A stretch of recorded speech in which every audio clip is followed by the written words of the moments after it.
Are you talking shift? We are. It's time for the We're Talking Shift podcast. Now. Here to talk shift, Loree Bischoff. We're Talking Shift. Hello, everyone. I'm Loree Bischoff.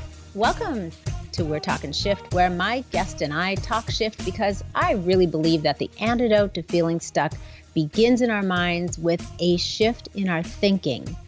Today, you guys, I have no guest. No, I am flying solo. Actually, I think this is my first solo flight.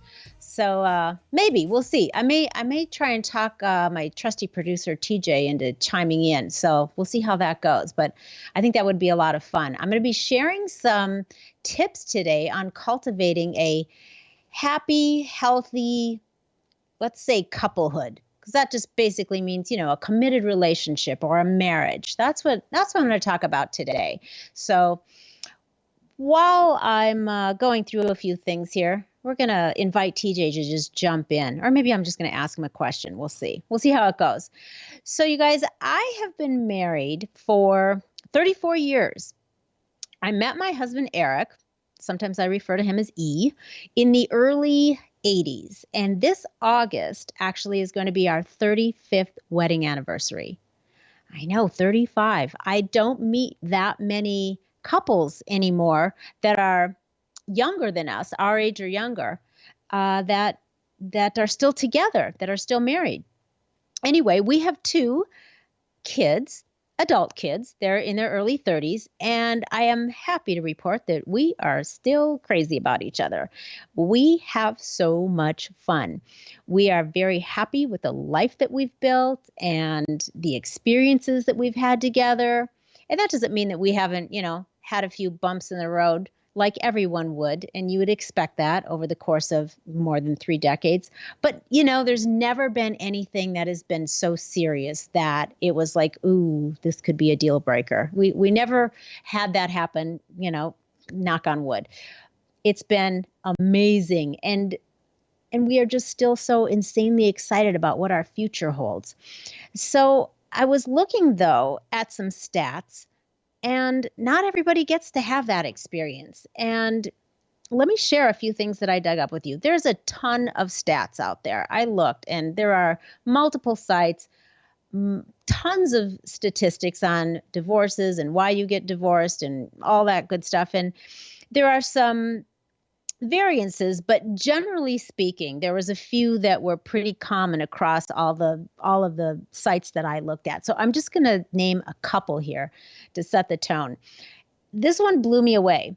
Every 13 seconds, you guys, somebody files for divorce. That's like over 4 a minute. That's frequent, to put it mildly. And I'm not, like, math is not my big forte, but I tried to whip out the calculator real quick and do some numbers. And if I did it right, I could be wrong, but if I did that right, over 4 per minute, that's like 5,760 filings a day. So correct me if I'm wrong, but maybe if TJ is listening, he can whip out his calculator and see if he chimes in later, if that's correct. All right, so that's a biggie. The average length of a first marriage is about 8 years. 41% of first marriages end in divorce, and 60% of second marriages end in divorce. 50% of kids see their parents divorced, and a whopping 43% of those kids are living without their father's involvement. I thought all of those were, wow, really interesting. And they've gone, up and down. Actually, from what I saw, they actually have decreased a little bit, those numbers, over the last couple of decades. They were higher, I want to say, I think it was in the 80s, but they're still up there. The other thing that I thought was interesting was a couple of stats on who is more likely to get divorced. So it said that you're more likely to get divorced if you marry before the age of 25. Now, of course, these are averages and these are just statistics, so it doesn't apply across the board. I was 23. So clearly, I was able to avoid that. You're more likely to get divorced if you did not graduate high school. I'm not sure why that is. I was trying to think, why would that be, make it more probable that you'd end up in divorce? Maybe it's because with less schooling, you have less opportunity to develop really good coping and problem solving skills, to take out into adulthood with you. I'm not sure, but that was one of the things. You are more likely to get divorced if you fight about money. And I think probably most people just know that. But that one was definitely the biggest harbinger. The more frequent the arguments about money, the greater the odds of a divorce happening. So it was pretty good chances if it was like, once or twice a month. It's not good. But if you're arguing about money several times a week, yeah, it's definitely not looking good. And the odds are really high that a divorce is in your future. And then the last one that I thought was interesting is you're more likely to get divorced if you have a friend that's getting divorced. Now, I don't know what the psychology there is. It's interesting. I'm not even going to fathom a guess on that, but I'm just reading you what I discovered. So anyway, all of this stuff and what I've been thinking about lately is it just caused me to sit down and go, well, what have we been doing? What are some tips that I know we've used, not necessarily consciously, but what have we been doing for all of these years that has brought us to this point where we are knocking on the door of 35 years married and we're still, having a blast. Life is good and we're super excited about our future still. So I came up with a list. I'm at 36 tips so far. And, as they keep coming to mind, I'll just keep jotting them down. Now, obviously, I'm not going to spend a couple of hours going through 36 tips today. But what I did was I thought I'd start with a couple. And these are a couple that, two of them I'm going to talk about today that I know for me anyway. I'm not even speaking for my husband. I'm just speaking for me. To me, these two have been a very conscious part of my awareness for a long, long time. And so that's what I'm going to share. My number one tip is focus. I know it's not the usual trust and honesty and communication and love and all those things that are absolutely necessary and important and vital to a healthy, strong relationship. But focus is really, really key, you guys. It is a major fundamental practice. I look at it this way. If the idea of being in a marriage or, a committed relationship, if the idea is that you want to do life together, right? That's why you're partnering up with somebody that you're crazy about. You want to experience life together and everything that involves, right? So if that's the whole point, then I think it's really quite important that each partner maintains focus on that premise. The whole thing here is we want to do life together. And then, of course, you need to maintain the health of the relationship based on that premise. Does that make sense? So there are things that we need to do to keep our relationship healthy and thriving. And this is going to require continual focus. You have to keep your eye on the target.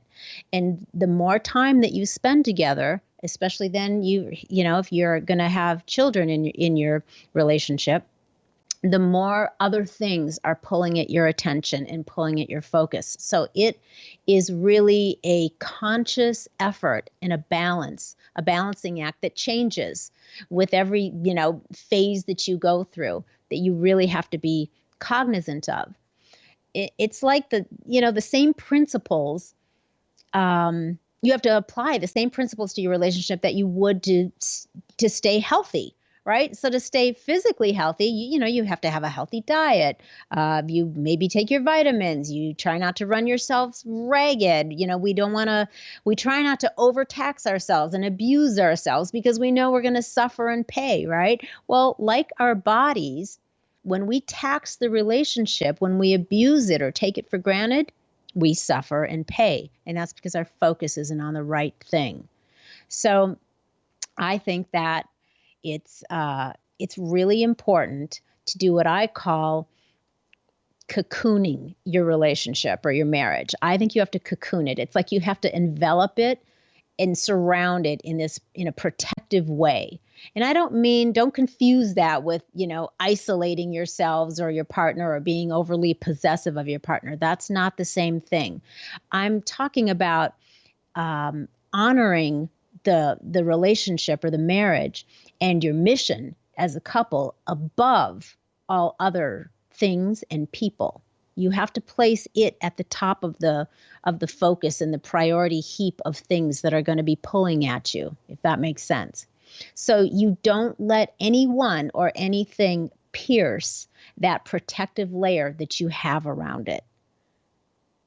That to me is hugely important. And I see that it gets diluted and it gets overlooked and it just gets forgotten about a lot of times as the years, the months and the years and the phases go by. It's so easy to lose focus. And I've seen it with couples that I've worked with or individuals that I've worked with. The focus is just so far away from the health of the relationship and from the whole concept and the reason that you probably were so crazy about each other in the first place, which was, wow, I am so crazy about you, or I'm so in love with you, and we have so much fun together that we want to move into the future together. We want to do life together. And all of a sudden, everything else starts moving in and edging that out, and then you've just totally kind of forgot about it. So focus, focus, focus.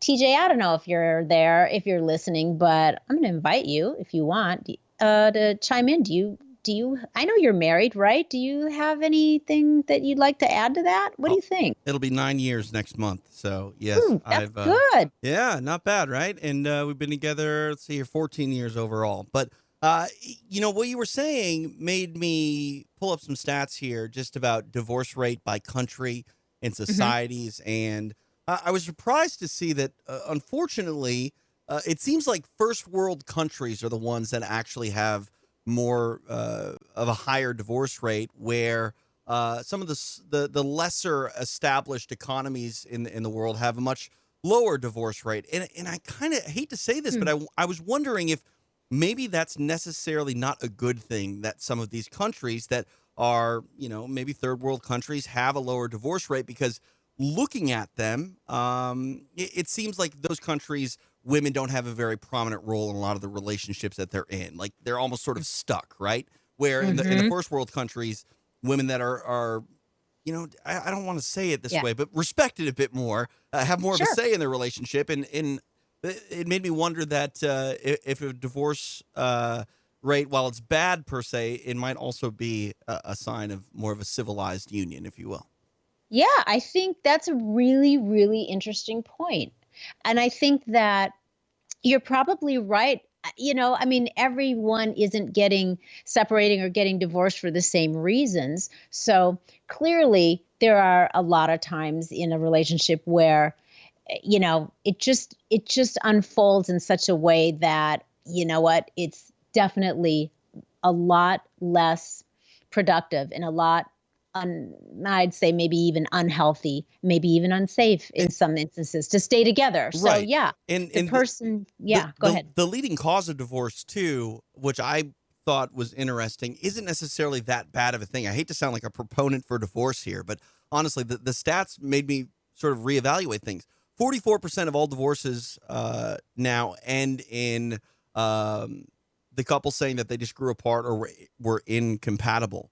And getting back to what I was talking about, where in the more, developed first world countries where women get a bit more respect, I feel like maybe they're the ones that initiate the divorce, because they're like, look, I'm in a situation I don't want to be in. And and if two people have grown apart, they probably shouldn't be in a relationship anymore. And I agree. But at the same time, like, hopefully everybody, can say, like, the biggest thing I think you said, setting this part up is really you and Eric have kept a spark. You're still crazy about one another. Really, like, the thing is you need to remain in a relationship that you want to be in. I think so many people lose that spark and then ultimately lose their sense of like, why am I with this person? And that's ultimately like, because you look at the other things like infidelity. Infidelity is 18% of all divorces. Drinking and drugs, 9%. Things like that. Those are almost coping mechanisms, right? Like Right. if someone is cheating on their spouse, it's because they're not getting that sort of love and support that they wanted to begin with. Or if they turn to drugs and alcohol, it may be the same sort of thing. So I think Right. going back to what you said, it's just all about keeping that spark. And you've said it in the past. You and Eric are still very much into date night. You've always had date night, Oh, yeah. and I think that's the biggest thing in the world, because while people argue and bring up money situations, things like that, like those are a lot easier to deal with if you can put all of it to a side, just once a week and date your lover again, honestly. Absolutely. Absolutely. And it's easy to fall out of that when you start to have kids. I mean, if you are a couple and you don't have children, I mean, every night's a date night, right? Because there's nothing else there pulling at your attention and your resources, right? But in particular, when you start to have kids, if there's any way possible that you can maintain at least one night a week to go out and just you take off the I'm a mom, I'm a dad hat, and metaphorically you put on your your girlfriend, you're my boyfriend hat, and you go back into those roles so that you maintain that kind of that essence of your relationship. It's so important, and you really have to, somebody's got to insist on it. And I know, like for Eric and I, when our first child was born, as a mom, as the woman, it's like your instinct and your nature is to never leave your kid. I mean, it's very hard to get pulled away. It was for me anyway, to get pulled away from that, even to go out for an evening or an overnighter. But Eric was very insistent. Thank God, kudos to him, because it would have been real easy if he would have just said, yeah, no worries, let's just stay in and just let that slip away. It could have happened, but he was very insistent on, no, we're, leaving our son or our daughter with the grandparents or, whoever, and we're going out and we're going to do us. And he was very insistent on that. And thank God, because it really, I think, was a crucial part of making sure that we maintained that aspect of our relationship. And then, of course, where we are now, then your kids grow up, and then finally they get to a point where they're old enough, they're mature, you no longer have to limit your date night to one night a week when you can get a sitter. Now, you get to the point where they're teenagers or they're on their own, and now you're kind of back to, hey, we can be that again. We can be that, play that, have that role, be those people, that boyfriend and girlfriend like we were before kids. We can do that whenever we want. And so we were able to just flow right through those seasons of our lives. And then it was easy to flow into that aspect of the relationship again, because we never lost sight of it in the first place. And I think that's what happens to so many people. They lose sight of it. And then by the time, they become empty nesters or the kids are old enough, they've, again, become so disconnected or grown so far apart, they lost focus and they can't figure out how to find their way back. You ready for the most divorced country in the world? Not one that you're even going to come close to thinking of, because it just doesn't pop up on the radar. But Luxembourg. Luxembourg has the highest divorce rate as a country. 87% of all marriages end in divorce. Wow. 87. Wow. That is what's going on in Luxembourg. What is interesting too, there? they only have about 500,000 people in their population. So, heck, most people probably on their third marriage. That's really interesting. I wonder, just different, I don't know, different culture, different lifestyle. Yeah. I don't know. That's, I wouldn't have guessed it. No, I would not have guessed it. Would have never popped up on my radar. No. And then number 2 is Spain with 65%. France is number 3. So Paris always gets that label of like the city of romance and the city of love. Well, they're still over the 500 mark on all marriages ending in divorce. Russia is number 4. with 51%, and then the United States. Huh. Huh. I would have thought actually we would have been more in the top 3. So that's, I Yeah. guess that's good. I guess that's good. But I think a lot of what you said, though, is valid. And I think, though, a lot of those reasons that you stated also they kind of go back to focus. And a lot of them have to do with maybe what I think, anyway, is my second tip that we'll go into in just a second here. But the other thing that I wanted to cite that I think is interesting is some of the red flags. So when it comes to, again, focus, red flags would be you know that you maybe need to reevaluate, how your resources are, meaning your focus and your time and your attention, how they're being spent. So a red flag would be if you are spending more quality time with friends than with your partner. And again, everybody should have friends. A lot of times couples have mutual friends and then they just have their own individual friends, right? And it's good to spend time with your friends. But when that balance shifts and somebody in the relationship is now spending way more time with friends than with their partner, that's a red flag. Another one would be if one or both partners are starting to habitually hang out with coworkers after work when the other one is maybe already home. So maybe one partner or both work outside the home. And, it's really easy after work, especially if you have a good group of people that you work with, you like each other. And then everyone's like, let's stop for happy hour on the way home, which is all lots of fun. And I'm not saying I discourage that, but when it starts to become the habit that now you're gone, you're away from each other all day, you're working, and now instead of coming home to share your day and your evening with your partner, you start spending more time hanging out with the coworkers and doing that thing after work. And then by the time you get home, you're kind of spent, and you maybe watch some TV and you go to bed. So there's a little bit of a disconnect that can start happening there. So that's something you have to really be careful of and just keep it balanced. Another red flag is condemning or criticizing your partner in front of other people. I've seen that, and boy, it's not pretty. Sometimes it's disguised as good-natured teasing, but you can tell, you can feel it when it's actually really sort of a barb or something like that. But when you condemn or criticize your partner, particularly in front of other people, you are violating the rules of cocooning, of protecting the relationship. You will breach trust that way.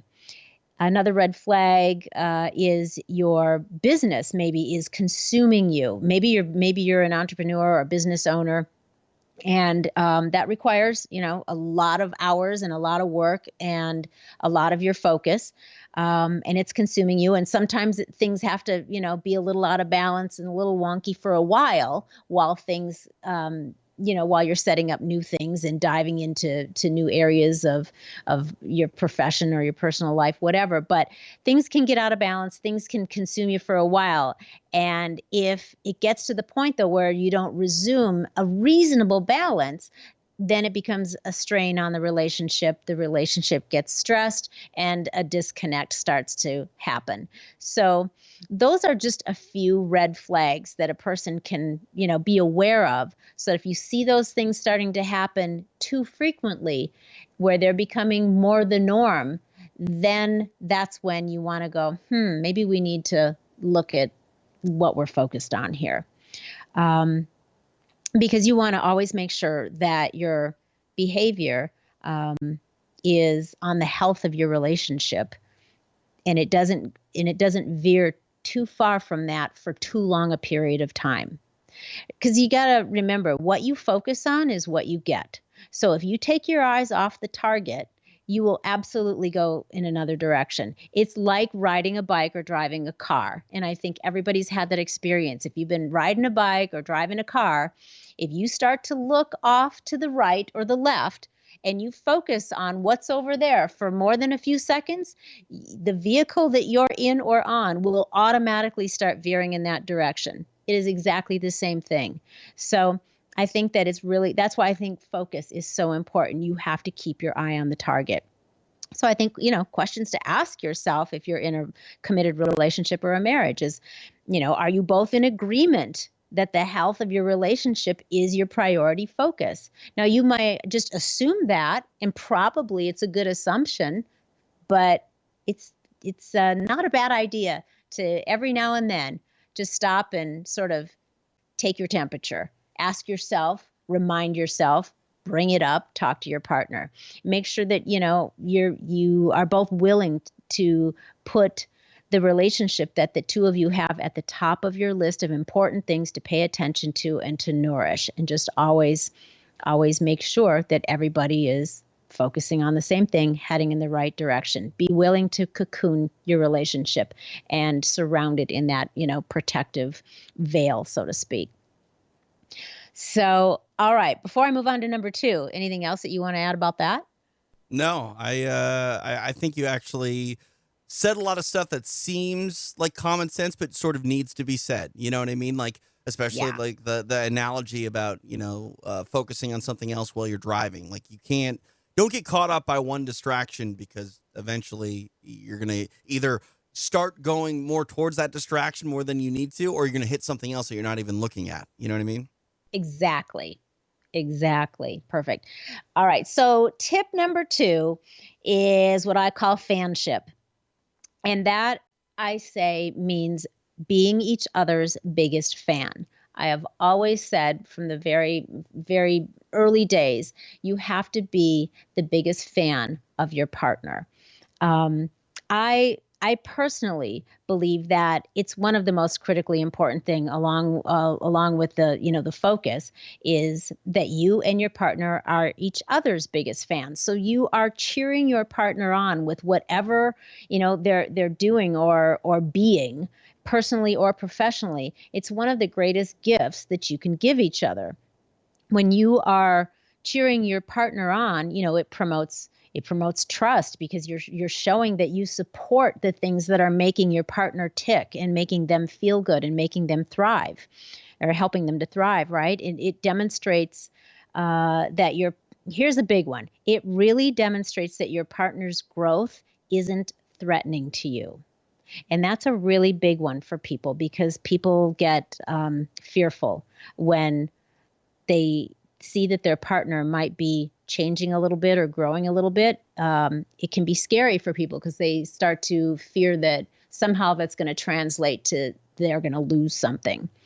But when you can be your partner's biggest fan, it says to your partner that you love and support them in all of the ways that they're expanding. It's really a demonstration of sincere love and devotion. Whether they're up and they're moving and shaking and growing, or sometimes they're down, you're still their biggest fan. It's like heartfelt enthusiasm, and you're championing them onto their greatness, and helping them to rise to their highest potential. And again, I think that can be a hard one for people, because people fear their partner's growth, because growth represents change, and change scares people. Often, I think if one person in the relationship is growing and the other person isn't in the same, capacity or in the same way, they're still kind of at their status quo, they view that as growing apart. Growing doesn't have to, mean that you're growing apart, but growth and change is inevitable. Hopefully, everyone is going to continue to grow, especially if you got married in your younger years, in your 20s or even your 30s. You're still growing, you're still learning, you're still hopefully expanding, and all of the things that are making you become more of who you are and what you want to do. So again, I say, if your focus is to experience life together, then this is going to happen. So you have to ask yourself, are you willing to support your partner's growth and cheer them on? Are you going to be that person that is fearless of that? Are you feeling like you are confident that that's only going to be good for you? It takes courage really to do that. And that can be a very difficult thing for some people. What do you think about that, TJ?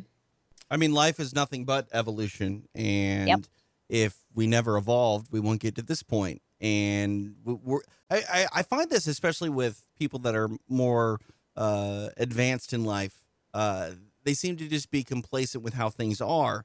And when they are complacent with that, it's kind of like that old saying with a shark: if you're not moving, you're dying. And, a lot of people, I think, in their, especially with a relationship, they see how they got there. They may even be proud of it, but they think, oh, I'm good now. I've made it. We've been married for 20, 30 years. Everything's fine. But it's like, if you don't continue to put effort into who you are and who your partner is, and you stop evolving and changing, maybe they evolve and change and you don't. And then we start to get back to that leading cause of divorce or separation. It's that incompatibility. Just because you've been friends or on the same page for so long doesn't mean that you're always going to be, especially if you start to become complacent with the way things are. We never, ever stop changing and evolving. Exactly. Yes. I couldn't agree more. When you stop, if you become that person that stops growing, and you are now content to just, I don't know, watch TV all day, or, you're just not doing anything.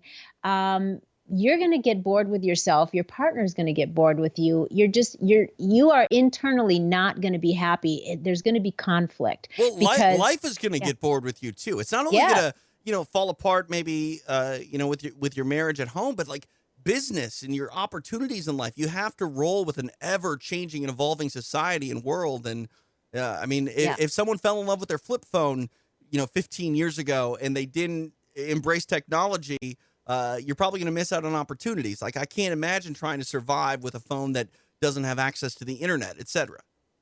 Exactly. There's always new things. And I think if you are somebody if you want to thrive, if you want to continue to thrive, no matter what age or phase you're at in your life, I don't care if you're in your 30s, 40s, 50s, 60s, 70s, if you want to continue to thrive, you have to continue to grow. And boy, it's really sweet when you have a partner that's right there with you, cheering you on, saying, yeah, try that. Yeah, go do that. Or yeah, let's do this together. Or no, I'm not interested in that, but you go do that. I am your biggest fan. I want you to rise to your full potential.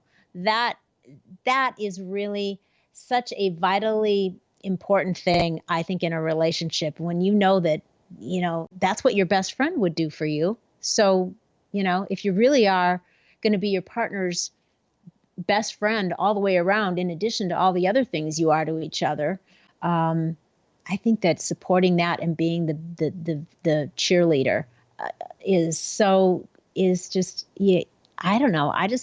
I feel like if you don't have that, it's a component in the relationship that is often overlooked. I've seen it in people that I've worked with. You probably have seen it too, but there's something missing there, because everybody wants to have that kind of emotional and psychological support. And who really should know you the best and be that person for you? I think it's the person that you have committed yourself to wanting to do life with. 100%. I mean, you married that person for a reason, right? And if you don't maintain that and also keep up with, then it's all going to fall apart. It does, and even if it doesn't fall apart, it just gets to be like on life support. And right, which may even be worse. You know what I mean? Yeah. Like, I hate to say it, but at least people that get divorced are recognizing the problem and then changing and evolving that way. And I hate to say this. It sounds bad, and maybe my wife would be taken aback by me saying this, but I would rather not be with her than be in a relationship that doesn't benefit either of us, or at least make us try. You know what I mean? Yeah, no, totally. I agree. I don't think that I'm not against divorce. I just think that a lot of times, though, people end up getting divorced because there are some things that they just lost sight of. And had they known earlier on where to keep their focus, maybe they would have still been able to move through and have that original vision that they had together. But I also agree, though, that if people are really not happy together, and there's, or there's, really something negative happening in the relationship, you're better off separating. It's not a good example to set for your kids, if you have them, to stay together when everybody's unhappy and miserable. It sets the bar really low. It's not what you would want for them. So why would you want to demonstrate that to them? And nobody can thrive in that. Nobody's gaining and having an amazing life when they're in a very unhappy situation and they feel like they're stuck. So I think there are definitely times where a divorce is the better route to go, for sure. For sure. So those are my 2 tips for today. Focus, keep all 4 of your eyes, the 2 of you, you and your partner, keep all 4 of your eyes on your agreed upon target. Find your mutually agreed upon definition of what a healthy relationship looks like, what it feels like, what it operates like, and then keep your attention and actions focused on each other and on that. And then 2, fanship. Always be your partner's biggest fan. Support, encourage, and cheer them on to becoming the greatest version of themselves that they can be. That's the best kind of love. I mean, when you want that for your partner more than anything else, I think that is the truest, most spiritually mature kind of love. So those are my 2 tips for today. All right. I really hope that you love what you heard today, everyone. And TJ, thank you so much for chiming in. That was really fun. We have to do this more often. I think you had some really great insights there. I love what you contributed. It was awesome. I think our business relationship just evolved. I think so too, and I'm very excited about this. So we'll come back maybe in another couple weeks with a few more tips, and we'll flesh it all out. So anyway, thanks everybody for listening to us. This was a lot of fun. Be sure to subscribe and share your comments. We would love to hear them. And of course, a rating always makes things brighter for me. If you are trying to make some shift happen in your life or your relationship, and you want to find out what private coaching with me is all about, please connect with me on any of the social media platforms, or we'retalkingshift.com or LoreeBischoff.com. So thank you again, everybody, for listening. I love you. And until next week, stay feisty, my friends. Hey, and stay focused. Go make some shift happen. Yeah, that means you too, Gary Vee. The preceding podcast was a TJ DeSantis production. Comments, questions, and inquiries can be directed to DeSantisProd@gmail.com.